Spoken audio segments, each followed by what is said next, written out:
রাস্তা নির্মাণকে কেন্দ্র করে সংঘর্ষ ভূতনির শঙ্করতলা এলাকায় গ্রামবাসীদের উপর চড়াও হয় ঠিকাদার সংস্থার লোকজন ও রাস্তার কাজের সঙ্গে যুক্ত শ্রমিকরা।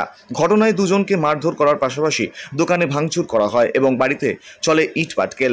ঘটনাকে কেন্দ্র করে ব্যাপক উত্তেজনা ছড়িয়ে পড়ে এলাকা জুড়ে। ঘটনার পর থেকেই বন্ধ রাস্তা নির্মাণ কাজ, পলাতক ঠিকাদার সংস্থার লোকজন। মালদার মানিকচক ব্লকের অন্তর্গত ভূতনি থানার রাজেন মোহরিল মোড় থেকে ভূতনি ব্রিজ পর্যন্ত উত্তরবঙ্গ উন্নয়ন দফতরের বরাদ্দ অর্থ প্রায় 2.5 কোটি টাকা ব্যয় রাস্তা নির্মাণের কাজ চলছে। বুধবার দুপুরে শঙ্করতলা এলাকায় রাস্তা নির্মাণের কাজ চলার সময় গ্রামবাসীদের সাথে সংঘর্ষ বেঁধে যায়। একদল সংস্থার লোকজন চড়াও হয় গ্রামবাসীদের উপর। দুজনকে বেধড়ক মারধর করার সাথে ভাঙচুর করা হয়। দোকানের ইট পাথর দিয়েও বাড়িগুলিতে ছোড়া হয় বলেও অভিযোগ। স্থানীয় বাসিন্দারা জানিয়েছেন, গ্রামে আজ কংক্রিট ঢালাইয়ের রাস্তার কাজ চলছিল। যে এলাকায় কাজ হচ্ছিল সেটি নিচু থাকার কারণে উঁচু করে কাজ করতে বলা মাত্রই ঠিকাদার সংস্থার লোকজন উত্তেজিত হয়ে যায়। এরপরই কাজের সঙ্গে যুক্ত বহিরাগত শ্রমিকরা মারধর করতে শুরু করে বলেও অভিযোগ। দুজনকে ব্যাপকভাবে মারধর করেন তারা। গ্রামবাসীরা থামাতে আসলে বাড়িগুলি লক্ষ্য করে ইট পাথরও ছুটতে থাকেন তারা। দোকানও ভাঙচুর করা হয় বলেও অভিযোগ। মুহূর্তের মধ্যে এলাকা উত্তপ্ত হয়ে যায়। এই পরিস্থিতিতে কাজ ফেলে রেখে পালায় ঠিকাদার সংস্থার লোকজন ও কাজের সঙ্গে যুক্ত শ্রমিকরা। ঘটনাস্থলে পুলিশ পৌঁছে পরিস্থিতি নিয়ন্ত্রণ করে। গ্রামবাসীদের তরফে অভিযোগ থানায় করা হবে বলেও জানাচ্ছেন তারা। বলেছি তোরা এখানে দুজনকে আমাদের মারতে লেগেছে। কি কিসের কাজ চলছে এখানে ঢালাই রাস্তা হচ্ছে। কি বলেছিলেন তো বললো যে একটু উঁচু করে দে ভাই, জল বাঁধবে না। তোরা আর শুনলো না, টেম্পার দেখিয়ে কথা বলতে লাগলো। একজন এসে গলা ধরে ধাক্কা দিয়ে মারতে লাগলো। কারা তার যারা মারছিল তারা কারা? লেবারগুলো। আবার ওখানে আমরা ছুটাতে গেছি, আবার আমাকেও ধরে ও মারতে লাগলো। কোন রকম ওখান থেকে বেরিয়ে এসেছি। বেরিয়ে আসার পরে দেখছি যে সবার হাতে পাথর। এই জায়গাতে মহিলা ছিল দুটো, শুরু করলো পাথর চালাতে আমার বাড়িতে। দোকানের এই জায়গাতে সব কাঁচ টাচ ভেঙে আছে। কাদের চোট লেগেছে? চোট একটা আমার এখানে লেগেছে, একটা মহিলার পায়ে লেগেছে। আর ধর্মরাজ বলে একজন ধর্মরাজকে ও ফাইট চালিয়েছে, মারধর করেছে। হ্যাঁ। কি চাইছেন এখন? আমরা চাইছি যে ভালোভাবে আমাদেরকে ইয়ে করে দিই। কার মাথা ফাটিয়ে দিয়েছি? আপনার নাম? আমার নাম বলেছে লেবারদের মাথা ফাটিয়ে দিয়েছি। জবে থেকে এরা বেড মানে জিএসবি করতে শুরু করেছিল, সেই সময়টাতে এখানে মোটামুটি 5 ইঞ্চি নিচু এই জায়গাটাতে। আর আমাদের অর্ধেক গ্রামের জল সম্পূর্ণ এটা দিয়ে বেরিয়ে যায়। তো যে দায়িত্ব ছিল মুন্সি স্বপন মণ্ডল, ওকে আমি বলি যে এই রাস্তাটা যে নিচু হয়ে যাচ্ছে এটা উঁচু করার ব্যবস্থা করো। ও বলছে এরপরে জিএসবি করে দেবো। এবার জিএসবির সময় বললাম, বলছে যে মানে জল বৃষ্টি হচ্ছে প্রতিনিয়ত, তো বৃষ্টি হচ্ছে, জল জমে যাচ্ছে পুকুরের মতো এখানে। এবার আমি আবার বললাম, তো বলছে যে ঢালাইয়ের সময়টা মেকআপ করে দেবো। এবার আজকে ঢালাই হচ্ছে, আমি ডিউটি চলে গেছিলাম। আমাকে ডিউটি থেকে ফোন করে ডাকলো যে এরকম ব্যাপার, এখানে ঢালাইটা নিচু করে করছে। কারা ডাকলো? আমাদের গ্রামের লোকজন। এবার আসলাম, এসে এবার আমি যে যারা লেবার আছে তাদের সঙ্গে তো আমার কোনো গল্প নেই। ওদেরকে মুন্সি বা ঠিকাদার যেভাবে নির্দেশ দিবে সেভাবেই কাজ করবে। তো আমি ওদের কোনো কিছু না বলে আমি যে মুন্সি স্বপন মণ্ডল আছে, স্বপনদাকে আমি বললাম কি ব্যাপার, তুমি যে বললে যে ঢালাই এটা মেকআপ করে দেবো, তাহলে ঢালাই মেকআপটা করলে না কেন?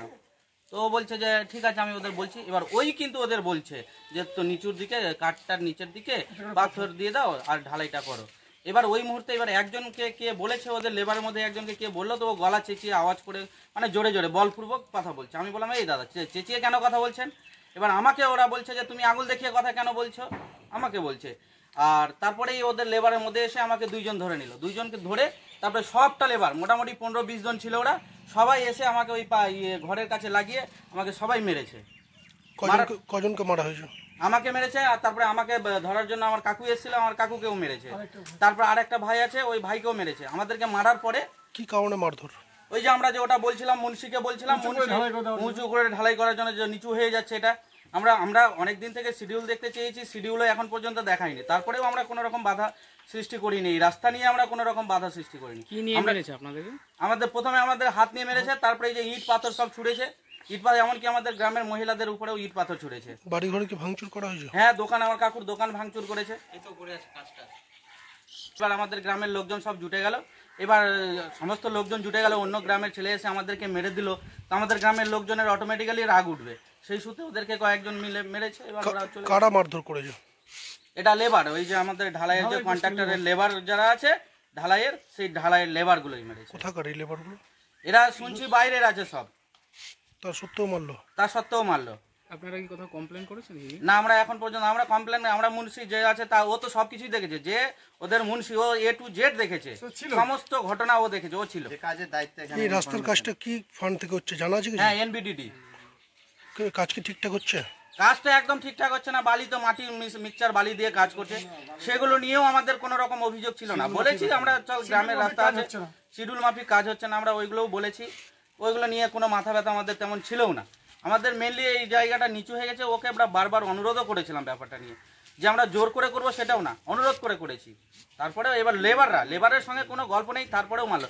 নিশ্চয়ই ওদের নির্দেশ দেওয়া আছে লেবারকে ওই রকম ভাবেই। এখন যে মারধর করলো কি করবেন এবার? আমরা তো আমাদের যারা আছে, এবার ঠিকাদার নাকি আসবে, মুন্সিকেও বলেছি ঠিকাদার আসবে, ও আমাদের বিচারটা বুঝিয়ে দিবে যে কেন আমাদের মারলো, আমরা কি কোনো অন্যায় করলাম বলে। পুলিশের দ্বারস্থ হবেন? হ্যাঁ, প্রয়োজন বলে পুলিশের দ্বারস্থ আমরা হব।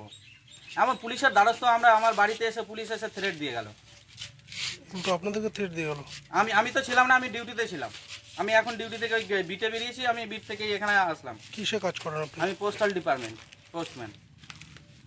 কি চাইছেন এখন? আমরা চাইছি আমাদের ঢালাইটা সম্পূর্ণভাবে ঠিকঠাকভাবে হোক, শিডিউল মাফিক হোক, আর আমাদের যে মারলো অন্যায়ভাবে সেটার নিশ্চয়ই আমাদের একটা ব্যবস্থা করে দেওয়া হোক। কেন মারলো সেটার জন্য আমরা প্রশাসনের কাছে অনুরোধ রাখবো যে এটার উপযুক্ত ব্যবস্থা করা হোক। আপনার নাম? আমার নাম ধর্মরাজ মণ্ডল। মালদা থেকে পরিত সরকারের রিপোর্ট, কুলিক নিউজ।